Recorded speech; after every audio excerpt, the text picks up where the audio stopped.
STEAM Club, 12 Angry Jurors, and Disney+. Good morning, Belen. I'm Andres Fernero. And I'm Frank Garcia Montes, and this is WBLN.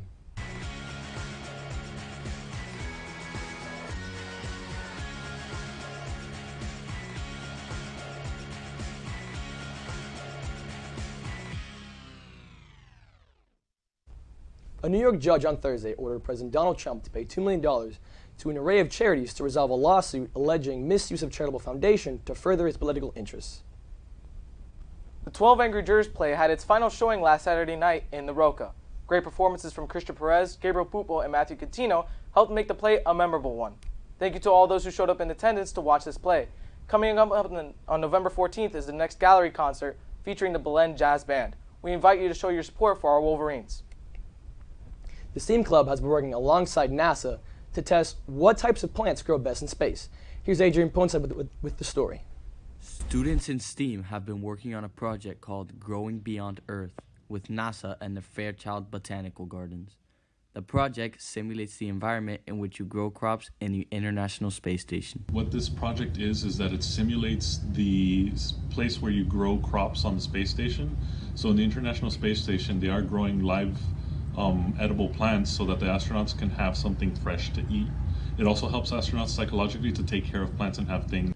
These crops, if harvested correctly, will be able to produce edible nutritional plants for the astronauts to eat up in the International Space Station. We've been doing for the past 4 weeks is that we're growing the plants under those same conditions and seeing which ones grow better as compared to other ones. So they give us randomized plants and control groups to see which ones can grow best in these conditions, and they can replicate those same conditions up in the International Space Station in NASA for NASA. For WBLN News, I'm Adrian Ponce. Thank you, Ponce. Here's another thing you may have noticed. That last Friday, November 8th, was National STEAM Day, which inspires students to explore science, technology, engineering, art, and math. Belen partook during the lunch break. So this is our National STEAM Day event, just to get kids interested in the STEAM program that we're going to be building up and getting them working with like little small circuits. So basically what they were building was a little circuit with copper tape. They had the battery and they had to learn about the plus and minus sides and actually place it together. So it's just something small and fun for them to work on. Disney released their brand new streaming service today. Here's George Perez with more. This morning, Disney pulled the curtain on their new streaming service called Disney+. The service combined hundreds of movies and shows from Disney's classic lineup, along with programming from Fox, Hulu, and National Geographic. The service also includes brand new original shows, such as The Mandalorian, the first live-action Star Wars TV show. The show follows a lone bounty hunter in a world set after Return of the Jedi. Some notable exceptions include a live-action Lady and the Tramp movie, The World According to Jeff Goldblum, and the Marvel Hero Project. With more on the way, it's pretty easy to say we're going to have a lot to watch. For WBLN, I'm George Perez.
And now, Father Kartaya.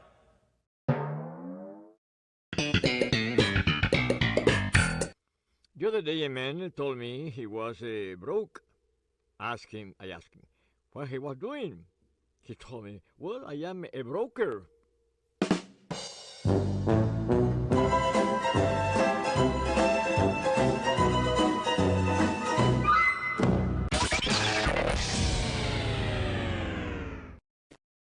Cross country team won the Class 3A state championship Saturday at Appalachia Regional Park in Tallahassee.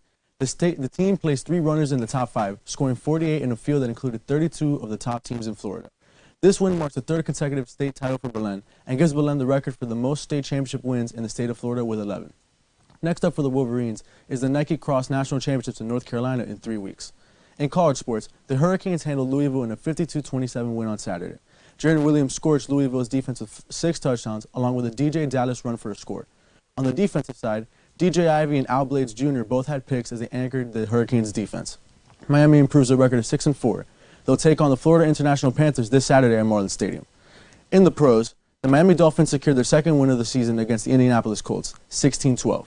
The Dolphins took advantage of a Colts team without Jacoby Brissett and forced backup quarterback Brian Hoyer to throw 3 interceptions. The Fins' offense featured a running score by Ryan Fitzpatrick and 3 Jason Sanders field goals. The Dolphins rise to 3rd in the AFC East and will play the 6-3 Bills this Sunday at home. In the NBA, Miami Heat shooting guard Dion Waiters has been given a 10-game suspension after an incident last weekend, his 2nd suspension of the season. Waiters digested a THC-infused gummy and suffered from a panic attack on the team plane. He has revealed that a teammate gave him the edible, but refuses to admit who it was. Waiters, who has lost his starting spot in the Heat rotation, will lose his $1.2 million contract bonus. The 6-3 Heat play the Cavaliers tomorrow as they seek to continue their hot start to the season. That's all for sports. Now back to you guys at the desk. Thank you for watching this edition of WBLN. Make sure to follow us on Twitter, Instagram, Facebook, and YouTube. I'm Andres Fernero. And I'm Frank Garcia Montes. Thank you for watching WBLN.